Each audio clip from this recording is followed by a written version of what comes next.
UPA अध्यक्ष सोनिया गांधी की अगुवाई में कांग्रेस और गैर बीजेपी सरकार में मुख्यमंत्रियों की अहम बैठक हुई। बैठक में नीट और राज्यों के जीएसटी बकाया पर चर्चा हुई।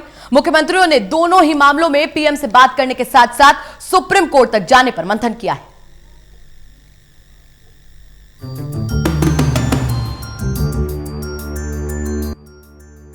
कांग्रेस की अंतरिम अध्यक्ष सोनिया गांधी ने ममता बनर्जी, उद्धव ठाकरे और हेमंत सोरेन समेत 7 मुख्यमंत्रियों के साथ आज बैठक की। इस दौरान जीएसटी, नई शिक्षा नीति और नीट परीक्षा को लेकर चर्चा हुई। गैर बीजेपी शासित राज्यों के मुख्यमंत्रियों के साथ बैठक में सोनिया गांधी ने कहा, जीएसटी पर राज्यों को क्षतिपूर्ति देने से इंकार किया जाना मोदी सरकार द्वारा राज्यों के लोगों से छल के अलावा और कुछ नहीं है। Have been issued without consulting the states on agricultural marketing. I know that Chief Minister from Punjab, Chief Minister Amrinder Singh, has already highlighted how these will destroy the MSP, the regime, and adversely impact on the PDS as well. There has been also a national outcry against the draft ERA notification 2020, which is deeply anti-democratic. Laws meant to पश्चिम बंगाल की मुख्यमंत्री ममता बनर्जी ने virtual meeting में मौजूद मुख्यमंत्रियों से JEE और NEET की परीक्षा स्थगित करवाने के लिए एकजुट होने का आह्वान किया।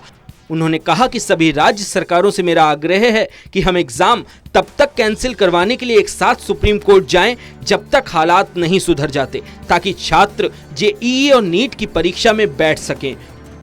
उन्होंने आगे कहा कि सितंबर में परीक्षा है, छात्रों की जिंदगी खतरे में क्यों डाली जाए। हमने प्रधानमंत्री को चिट्ठी लिखी, लेकिन अब तक जवाब नहीं आया है।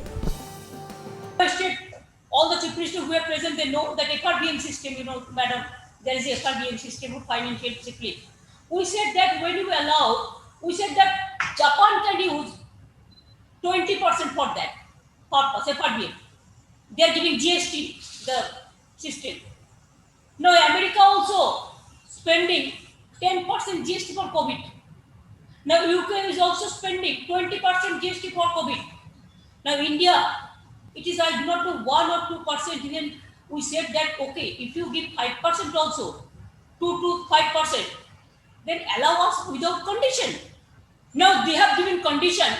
I have to go to market.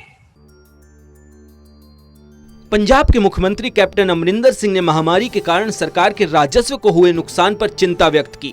उन्होंने ममता बनर्जी के प्रस्ताव पर सहमति जताते हुए कहा कि मुख्यमंत्रियों को एकजुट होकर पीएम नरेंद्र मोदी को हकीकत से रूबरू करवाना चाहिए। पंजाब के सीएम ने कहा कि कोविड-19 की स्थिति लगातार बिगड़ रही है। हमने करीब 500 करोड़ रुपए खर्च किए। हम ऐसी परिस्थिति में फंस गए हैं जहां हमारे राज्यों की वित्तीय हालत खस्ता हो चली है। केंद्र सरकार ने जीएसटी के मुआवजे का भुगतान नहीं किया है। मैं ममता जी से सहमत हूं कि हमें एक साथ प्रधानमंत्री से मिलना चाहिए। उन्होंने कहा कि यहां मौजूद सभी मुख्यमंत्रियों को मिलकर सुप्रीम कोर्ट भी जाना चाहिए। Figure is going to go higher and higher. When we started off COVID in March, we had 200 tests a day. Now we are 25,000 tests a day, and by the end of this month, we'll be going to 30,000 tests a day. Now, every time, of course, that takes the number figures up. But what does it mean? It means that corona is there, and it's only showing up in the tests. And once we go to 30, it's going to go further up. But now things are bad. I've had to now.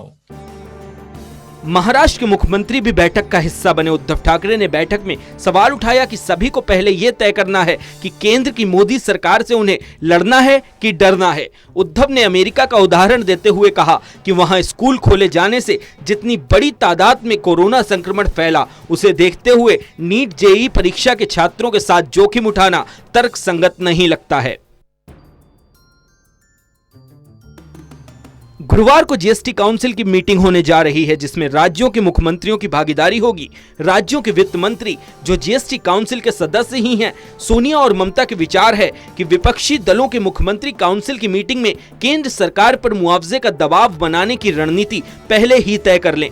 कहा जा रहा है कि NDA से अलग दलों के मुख्यमंत्री केंद्र से 14% जीएसटी कॉम्पेंसेशन की मांग कर सकते हैं।